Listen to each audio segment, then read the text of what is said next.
राधे राधे। जय श्री कृष्णा। आइए आज की कहानी को शुरू करते हैं। एक गांव में एक बर्तन बनाने वाली औरत रहती थी। उसका पति बहुत शराब पीता था। बेचारी अपने पति से बड़ी परेशान थी। उस औरत का एक बेटा था। वह औरत अपने बेटे के लिए भी बड़ी परेशान रहा करती थी, क्योंकि उसका बेटा बहुत भोला भाला था। उधर पति निकम्मा और दारूबाज।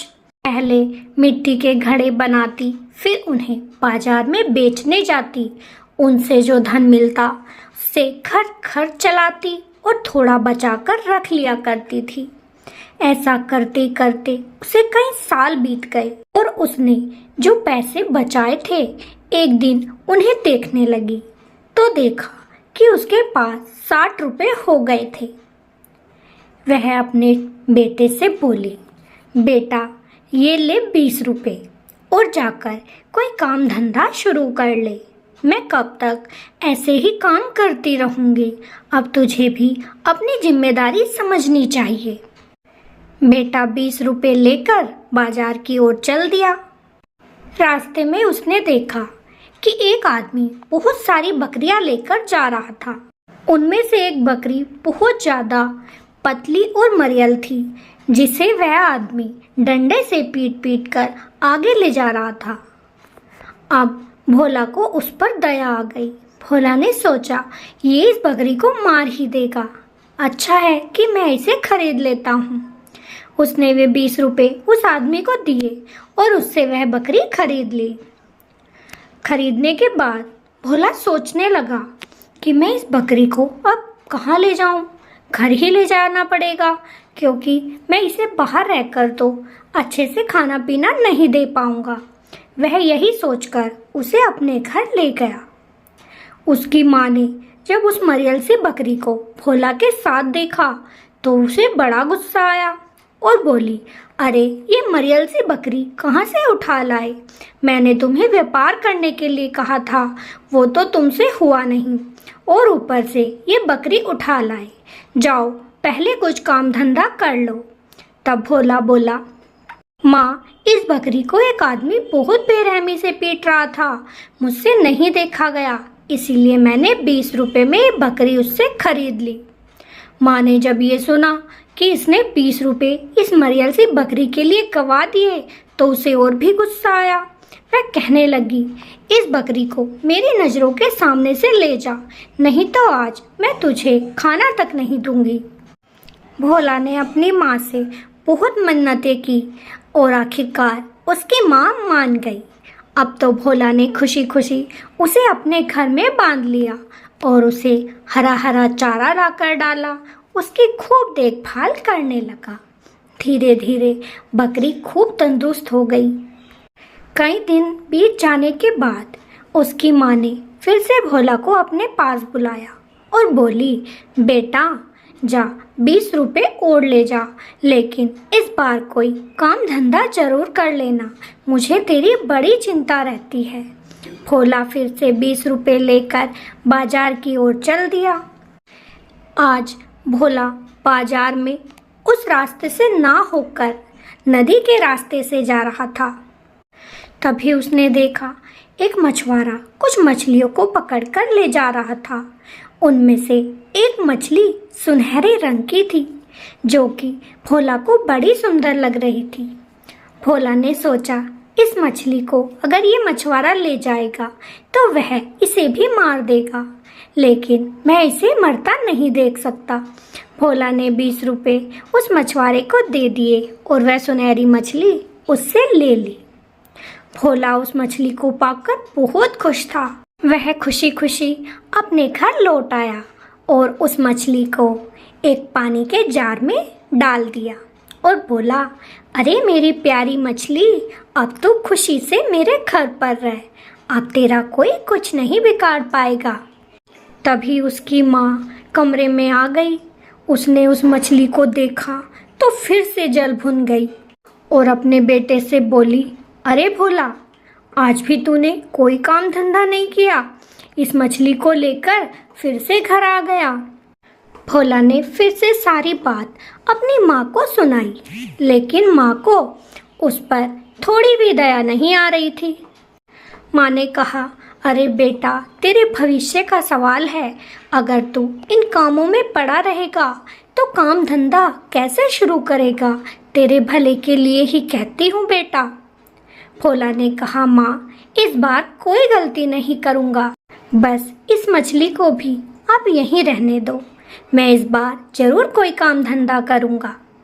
माँ ने फिर से उस मछली को अपने घर में ही रहने दिया। कुछ दिन ऐसे ही बीत गए। फिर से माँ ने भोला को अपने पास बुलाया और बोली, बेटा, ये ले 20 रुपए। इनके सिवा मेरे पास और कोई पैसे नहीं है। आज तो कोई काम धंधा ढूंढ ही लेना, नहीं तो हमें 2 वक्त की रोटी के भी लाले पड़ जाएंगे। अब भोला बड़ी समझदारी के साथ घर से निकल गया। चलते चलते थोड़ी दूरी पर ही पहुंचा था कि देखा एक बूढ़ी माँ जोर जोर से रो रही थी। भोला उन्हें रोते देखकर उनके पास जा पहुंचा और उनसे रोने का कारण पूछने लगा। बूढ़ी माँ ने कहा, अरे बेटा, मेरे घड़े कई दिन से नहीं बिके। मैंने 2 दिन से भोजन भी नहीं किया। पता नहीं मेरे घड़े आज भी बिकेंगे या नहीं। भोला ने सोचा, बूढ़ी माँ 2 दिन से भूखी है। अगर मैं इन्हें ये 20 रुपए दे दूंगा तो इनका पेट भर जाएगा, ये अच्छे से भोजन कर पाएंगी। यही सोचकर भोला ने उनसे एक घड़ा खरीद लिया और 20 रुपए उन बूढ़ी माँ को देकर अपने घर आ गया। घड़े को देखते ही माँ दूर से ही समझ गई कि आज भी भोला लुट पिट कर आया है। उसने एक मोटा सा डंडा उठा लिया और भोला के पीछे दौड़ पड़ी। भोला बोला, अरे माँ, सुनो तो, मारो नहीं, मेरी पूरी बात तो सुन लो। लेकिन उस दिन माँ ने उसकी एक बात ना सुनी और उसे घर के बाहर ही पड़ा रहने दिया। बेचारा भोला जहाँ पर बकरी बंधी हुई थी वहीं पर बैठा रहा, भूखा प्यासा अपनी माँ को आवाज़ देता रहा। लेकिन माँ को इतना गुस्सा चढ़ा था कि उन्होंने दरवाज़ा तक नहीं खोला। बेचारा अब बकरी से बातें करने लगा। अरे ओ प्यारी बकरी, देख ले, भलाई का कोई जमाना नहीं। माँ ने मुझे 20 रुपए दिए थे काम करने के लिए। अब बता, मैं बूढ़ी अम्मा को भूखी कैसे रहने देता? क्या मैंने कुछ गलत किया? भोला ये सब बोल ही रहा था कि उसे आवाज़ आने लगी। भोला, तुम बहुत भोले हो, तुम सबकी बड़ी मदद करते हो। भगवान तुम्हारा बुरा कभी नहीं करेगा। भोला को अपनी आंखों और कानों पर विश्वास नहीं हुआ कि क्या एक बकरी बोल सकती है। तब भोला ने कहा, अरे ओ प्यारी बकरी, क्या तू बोलती है? बकरी ने कहा, हाँ, मैं बोल सकती हूँ क्योंकि मैं एक जादुई बकरी हूँ। भोला, अब तुम्हारे गरीबी के दिन दूर होने वाले हैं। तुम्हें बस एक काम करना है, कहीं से लाकर मुझे थोड़ा सा दूध पिला देना और सुबह फिर मेरा दूध निकाल लेना। देखना, वह दूध सोने का हो जाएगा। उसे लेकर तुम राजा साहब के दरबार में जाना और उनसे उस दूध के बदले बस 5 स्वर्ण मुद्राएं ही लेना। इससे ज़्यादा मत लेना क्योंकि लालच बुरी बला होता है। भोला ने ऐसा ही किया। सुबह जल्दी जल्दी उठा और वह कहीं से थोड़ा सा दूध लेकर आया। उसे उस बकरी को पिलाया, फिर उसका दूध निकाला तो देखा वह तो सोने का बन चुका था। भोला बहुत खुश हुआ। वह उसे ले जाकर राजा साहब के महल में पहुंच गया। भोला ने राजा साहब को वह दूध दिखाया तो राजा साहब भी हैरान हो गए कि सोने का दूध, ये कैसे हो सकता है। राजा ने उस दूध की जांच करवाई तो वाकई में वह सोने का ही दूध था। तो राजा बड़े प्रसन्न हुए। उन्होंने भोला को खुश होकर 10 स्वर्ण मुद्राएं दे दी, लेकिन भोला उनमें से 5 स्वर्ण मुद्राएं ही मांग रहा था। राजा को बड़ा अच्छा लगा कि भोला तो बड़ा ईमानदार है, वैसे 5 स्वर्ण मुद्राएं ही ले रहा है। अब तो राजा ने उसे सिर्फ 5 स्वर्ण मुद्राएं देकर वहाँ से भेज दिया। भोला ने आकर अपनी माँ को जब वे स्वर्ण मुद्राएं दी तो माँ बड़ी खुश हुई और उससे उन स्वर्ण मुद्राओं को पाने का राज पूछने लगी। तब भोला ने सारी बात अपनी माँ को बता दी। अब तो उसकी माँ भी उस बकरी का खूब ख्याल रखने लगी और रोज वह दूध निकालते और राजा साहब को दे आते। उसके बदले 5 स्वर्ण मुद्राएं रोज उन्हें मिल जाया करती थी। ये सब देखकर वहाँ के जो सेठ थे वह जलने लगे कि ऐसे तो ये भोला दिन पर दिन धनवान होता जाएगा। हमें कोई ना कोई षड्यंत्र रचना चाहिए जिससे राजा साहब इसे 5 स्वर्ण मुद्राएं ना दे और यह फिर से गरीब हो जाए। सभी लोगों ने राजा के कान भरने शुरू कर दिए। अरे राजा साहब, ये भोला दिन पर दिन अमीर होता जा रहा है। ऐसा ना हो जाए कि ये आप पर ही भारी पड़ जाए और दुश्मन से हाथ मिला ले। अभी आपको इस पर रोक लगानी होगी। आप इससे वह बकरी मांग लीजिए, नहीं तो इन दोनों को कारागार में डलवा दीजिए। राजा को उन लोगों की बातों पर विश्वास हो गया और राजा ने तुरंत अपने सिपाहियों से कहा कि जाओ भोला और उसकी माँ को राजमहल में लेकर आओ। एक दिन भोला अपनी उस मछली के पास बैठा था। तभी मछली बोलने लगी। भोला भाई, क्या तुम मेरा एक काम करोगे? भोला ने कहा, अरे मेरी प्यारी सुनहरी मछली, बता तेरा क्या काम है? तब वह मछली बोली, मुझे बहुत दिन हो गए अपने माता पिता से मिले हुए। क्या तुम मुझे पास वाली नदी पर छोड़ दोगे? जब तुम मुझे याद करोगे मैं तुमसे मिलने जरूर आऊँगी भोला।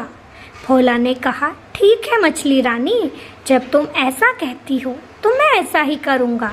भोला ने मछली को लिया और जाकर पास वाली नदी में छोड़ दिया। मछली नदी में जाते जाते बोली, अरे भोला भैया, जब भी तुम्हें मेरी याद आए बस यहाँ आकर 3 बार मछली रानी बोल देना और मैं तुम्हारे सामने आ जाऊंगी। भोला ने अब मछली से विदा ली और अपने घर वापस आ गया। उधर राजा के सैनिक भोला को ढूंढते ढूंढते उसके घर पर पहुंच गए। भोला और उसकी माँ को अपने साथ लिया और राजमहल में आ गए।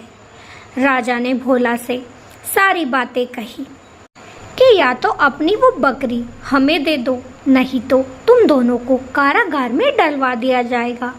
भोला ने कहा, महाराज दया करें, आप चाहे सारा धन उससे वापस ले लें, पर मैं वह बकरी आपको किसी कीमत पर नहीं दे सकता। राजा को बड़ा क्रोध आया। उसने तुरंत ही दोनों को कारागार में डलवा दिया।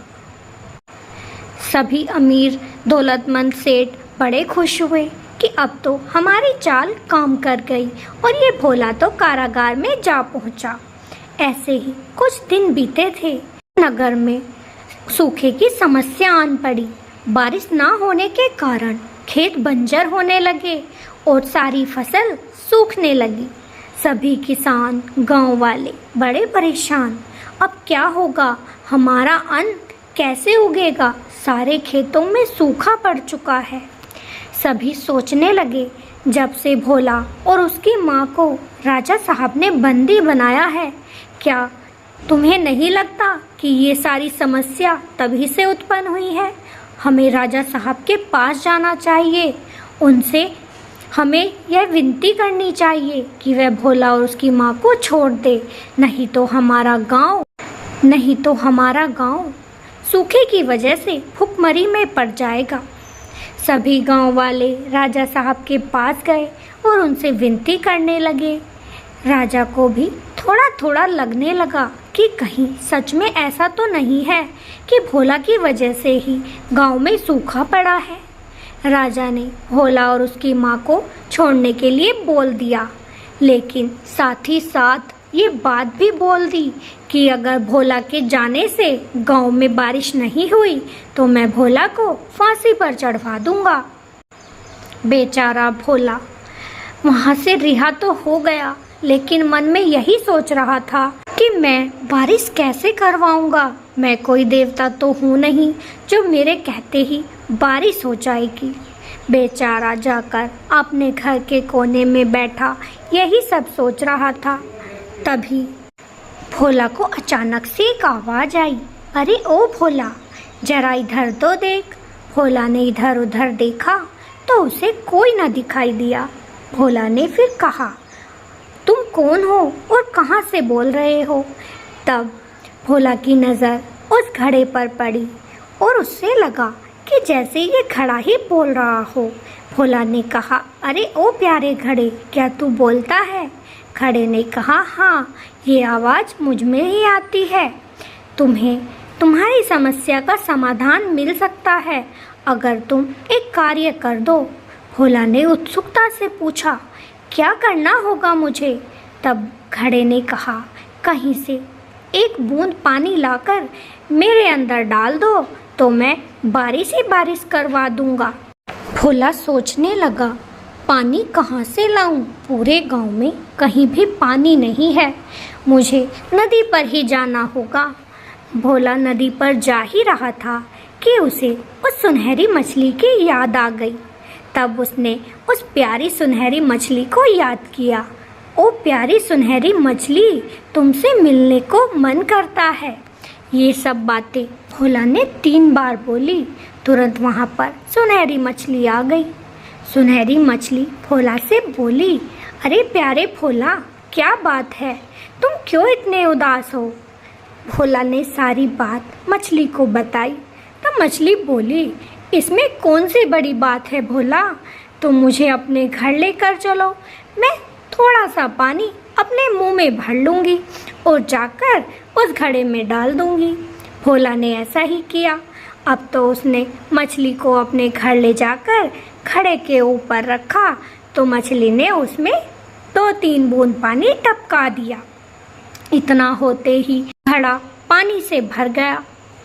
अब तो घड़ा बोला, अरे भैया भोला, एक काम करना, इस घड़े को अपने घर के बाहर एक ऊंची ढलान पर रख देना और मुझे थोड़ा सा तिरछा करके रखना, जिससे मेरा पानी गांव की ओर चला जाएगा। अब तो भोला ने ऐसा ही किया। घड़े में से पानी निकलने लगा जैसे कोई झरना बह रहा हो। ये सब देखकर गांव वाले भोला के घर की ओर आने लगे और बोले, अरे भोला, ये कैसा चमत्कार है, तेरे घर से इतना पानी कैसे आ रहा है? भोला ने सारी बात गांव वालों को बताई। गांव वाले बड़े खुश हुए। इतना पानी होने की वजह से भाप बनकर आसमान में गई और फिर बादल बनकर वह बरसने लगे। ये सब देखकर तो सारे सेठ और राजा भी तंग रह गए कि सच में भोला कोई देवता है। तभी तो उसके जाते ही बारिश शुरू हो गई, गांव में पानी ही पानी हो गया। अब तो राजा ने उनसे माफ़ी मांगी और उन्हें बहुत सारा धन भेंट में दिया। और जिन लोगों ने राजा के कान भरे थे, राजा ने उन्हें सजा दी और उन सबको कारागार में डलवा दिया। अब तो भोला अपनी माँ के साथ खुशी खुशी एक बड़े से घर में ऐशो आराम की ज़िंदगी जीने लगा और सभी गांव वाले भोला की जय जयकार करने लगे। तो आपको ये कहानी कैसी लगी हमें कमेंट में ज़रूर बताइएगा। अगर अच्छी लगी हो तो वीडियो को लाइक और चैनल को सब्सक्राइब ज़रूर कीजिएगा। फिर मिलेंगे। राधे राधे, जय श्री कृष्णा।